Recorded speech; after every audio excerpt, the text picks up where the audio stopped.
Hello everyone, welcome back to my new blog. તો આજે સાંજ થઈ ગઈ છે, 6 વાગી ગયા છે ને હું રેડી થઈ ગઈ છું. અમે લોકો જઈ રહ્યા છે આઈનોક્સ મોલ મહેંદી લગાવવા માટે. કેમ કે આજથી જય પાર્વતીના વ્રત ચાલુ થયા છે. તો દીદીનો વ્રત છે તો એ જાય છે ઓલરેડી. મેં કીધું ચાલો હું પણ લગાવી દઉં. મેં તો વ્રત કર્યો નથી. બસ તો હવે જઈએ. ચાલો, પાછળ દીદી બેઠા છે રેડી થઈને. ઉબેર આવે એટલે અમે લોકો નીકળે. એક્ટિવા લઈને જવાનું વિચારતા હતા પહેલાં, પણ પછી કીધું કે હાથમાં મહેંદી હોય તો ચલાવાય નહીં, એટલા માટે. તો પાછળથી અવાજ બહુ જ આવતો હશે ને, બધા વાતો કરે છે એટલે. તો ચલો હવે ફટાફટ નીકળીએ.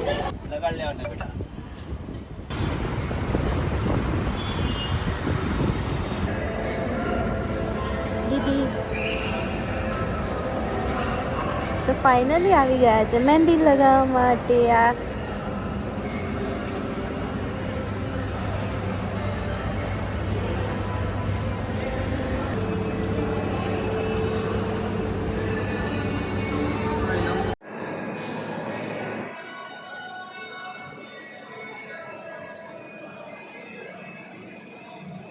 શું ગાઈસ, અમે લોકો મહેંદી લગાવીને આવી ગયા છે. ત્યાં શૂટ કરવા માટે અમારા ડીઓપી ઘરે બેસી રહ્યા હતા, એટલા માટે અમે લોકો કંઈ શૂટ કર્યું નથી. પણ આ દીદીના પાસે થોડું ઘણું શૂટ કરાવે છે. તો આ મારી મહેંદી રેડી થઈ ગઈ છે ને આ પાછળ કેવી લાગે છે કહેજો જરૂરથી. થઈ ગઈ છે મોર્નિંગ. તો હવે હું જઉં છું મંદિરે. હવે મારી પૂજા કરવાની છે તો હું પૂજા કરવા માટે મંદિરે જાઉં છું. બસ પૂજા કરી પછી મળીએ.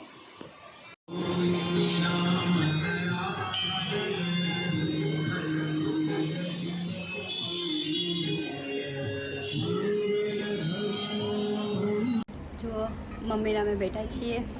મમ્મી વેફર ખાય છે, હું દૂધ પીવું છું મસાલાવાળું.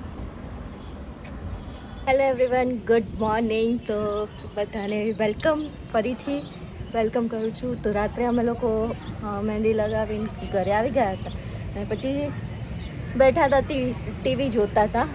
એના પછી કંઈ શૂટ કર્યું નહોતું. તો હવે અત્યારે સવાર થઈ ગઈ છે. મોર્નિંગ તો ઓલરેડી મોર્નિંગનો બ્લોગ દીદીએ સ્ટાર્ટ કરી દીધો હતો. તો બસ હું બી નાહી ધોઈને મસ્ત ફ્રેશ થઈ ગઈ છું. અને આજે તમને લોકોને ખબર છે અમારા ઘરે કોણ આવવાનું છે. આજે અમારા ઘરે એક સ્પેશિયલ ગેસ્ટ આવવાના છે.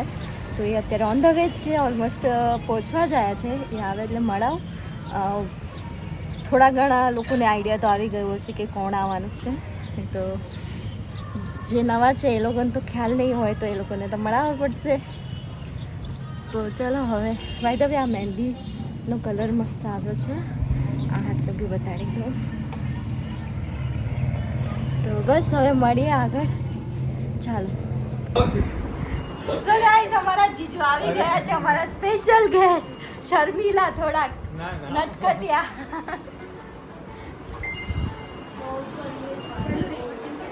હું હવે બનાવી રહી છું સબ્જી. ઓલરેડી દાળ નહીં તો બની ગઈ છે. લોટ બી મેં સવારે બાંધી દીધો હતો. દાળ ચાવલ સબ્જી રોટી. જીજુ આવ્યા છે. આ દાળ રેડી છે. આ રાઈસ લોટ બાંધી ગયો છે. આ સલાડ માટે કાંદા કાપી નાખ્યા છે. સબ્જી બનાવવાની છે ભીંડી. તો બનાવીએ ચાલો સબ્જી. ભીંડી બની ગઈ છે મસ્ત. કલર બી ધીરે ધીરે પકડાઈ રહ્યો છે. અને હા, શું હોય મારા પોતરા પેડેરા. તો અહીંયા રોટીની બી તૈયારી થઈ ગઈ છે મસ્ત. તો મારા વહુના ઘરે લગન એ તો મારે જવું તો પડશે ને વહેલું લગનમાં. હા, એ તો થઈ જશે. અરે આ તો જસ્ટ મારા મમ્મીના મામા છે, એમની વાત કરે છે. તો મારા દાદા છે, હું એમની સાથે બહુ મસ્તી કરું છું, ઓપન મસ્તી. તો એમ એ રીતે હું કહું તો એ કે હા મારી સાસુ માને એ રીતે ટર્નમાં વાત કરીએ. તો હવે એવી એટલા માટે બધા એવી રીતના છેડે. બાય ધ વે એટલું બધું હું શાંતિથી કહીશ. પછી હવે ફટાફટ રોટલી કરી નાખીએ. 12 વાગી ગયા છે. ભૂખ લાગી હશે બધાને. તો ચાલો રાઈસ રોટલી થઈ ગઈ છે સરસ પરફેક્ટ ગોળ ગોળ. તો હવે મૂકી દઈએ વ્યવસ્થિત રીતે. તો ગરમ ગરમ જ રહ્યા.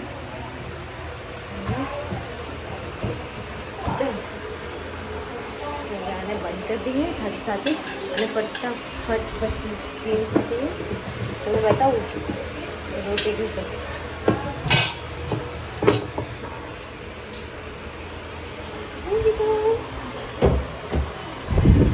ઓકે ચાલો ફટાફટ કિચન ક્લીન કરી દઈએ. થોડું ઘણું બહુ આમ મેસી થઈ ગયું છે. બધી વસ્તુ આમ તેમ પડી છે.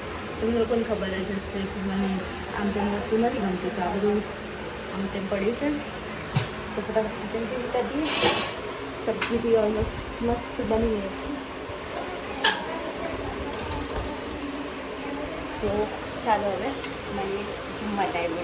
Hello everyone. તો પછી બપોરે તમને લોકોને કીધું હતું કે જમવા ટાઈમે બતાવું મળીએ.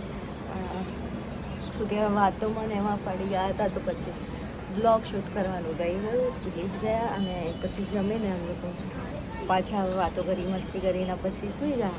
અત્યારે 6:30 થવા આવ્યા છે અને ઉઠી ગઈ છું. બસ હવે હમણાં જ ફ્રેશ થઈ મોડું ઉઠ્યું. ચાલો હવે તમને લોકો મળી લઉં.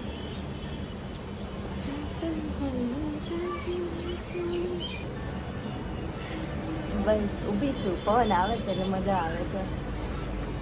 ટાઈમપાસ. અમારે આ બાજુ પાછળની સાઈડ આખું ઓપન છે ને તો બહુ જ મસ્ત પવન ને આવે ઠંડો ઠંડો. અત્યારે તો વરસાદ નથી. વરસાદ આવે ત્યારે મજા આવે. ચાલો તો મળીએ હવે પછી. ક્યાં રહેવા જશે તઈ? વિદેશ. વિદેશ ક્યાં? અમે યુકે જવાના છીએ ટૂંક સમયમાં. જીજુ તમે તો જવાના? સરપ્રાઈઝ છે. ટૂંક સમયમાં યુકે શિફ્ટ થવાના છીએ. ચાલો જીજુ મારા બ્લોગ માટે 2 શબ્દ. મારા માટે જ 2 શબ્દ. ના ના ના ના.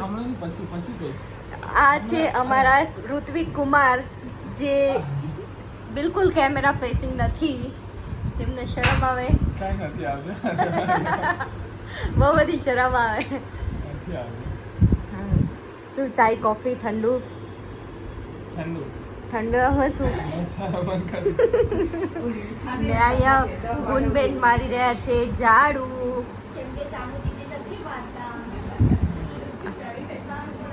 તે એમાં શું થઈ ગયું?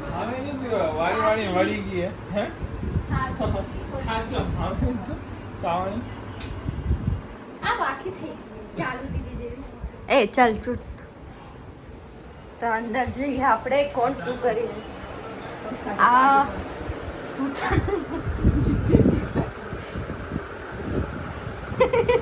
આ સૂતા છે અને આ જ્યારે સૂવે ત્યારે હેરાન કરવાની મજા આવે. ઉઠો ભાઈ ઉઠો. ઉઠો ભાઈ ઉઠો. આ અમારી ઘરના સૌથી મોટા કુંભકરણ છે જે ક્યારે ઉઠે નહીં. 10 વર્ષ સુધી ના ઉઠાડે તોય ના ઉઠે મારા ખ્યાલથી. તો 10 દિવસ સુધી ના ઉઠાડો તોય ના ઉઠે. તઈ ઉઠો ભાઈ ઉઠો. બમ્પેડ 7:30 વાગે ઉઠી હતી કોઈ બપોરે હોઈ ગઈ. જીજુ શું કહેશો દીદીને? ઉઠો ભાઈ ઉઠો. બમ્પેડ મજા આવે. હું અમે બે ક્યાં ગયા હતા? રસ્તામાં રિક્ષા ઉડી ગઈ ચોકામાંથી. ક્યાં ગયા હતા આપણે? ક્યાં ગયા હતા આપણે? હે મસ્ત ઠંડો ઠંડો પવન આવતો હતો ને સવારના બેઠો રિક્ષામાં જોકા ખાઈ એની ખુશી કે હો આવી તો હું કરતી હાલતી ચાલતી રિક્ષામાં સુઈ જાય ને. ઉઠો. અરે ના કને ઉઠું જ નહીં. તમારા કોઈના ઘરમાં છે આવું કુંભકરણ જેને 4-10 વાર ઉઠાડો એ ઉઠે જ નહીં? સિટીમાં પડતો હશે એવું થાય ને ઘણી વખત. સિટીમાં પડેલો નહીં. તો ગાઈસ બસ આ રીતે હતો આજનો દિવસ અને હવે હું આ વ્લોગ એન્ડ કરી રહી છું. તો બહુ લાંબો બી નથી આ વખતે. વ્લોગ નાનો જ છે. કોઈ ખાસ શૂટ કર્યું જ નથી. તો બસ શું કહેવાય સોરી. તો બસ હવે આ વ્લોગ એન્ડ કરી રહી છું. Thank you so much watching this my video. અને આગળ જ આમ પ્રેમ આપો અને મારી સાથે સાથે તમને બી હું મારી લાઈફસ્ટાઈલ આગળ બતાવું. હા, મારા વ્લોગમાં બહુ કન્ટેન્ટ હોતું નથી, એડિટિંગ બી બહુ ખાસ હોતું નથી, તો બસ ચલાવી લેજો થોડું ઘણું હમણાં, કેમ કે હજી હું બી શીખું છું. અને બસ આમ સપોર્ટ આપતા રહો. Thank you so much once again watching this my video. આમ જ પ્રેમ આપતા રહો મને, મારા પરિવારને, અને સદાય ખુશ રહો તમે બધા. અને God bless you, love you all. મળીએ ફરીથી જલ્દીથી નવા વ્લોગમાં નવી છે. ત્યાં સુધી બાય.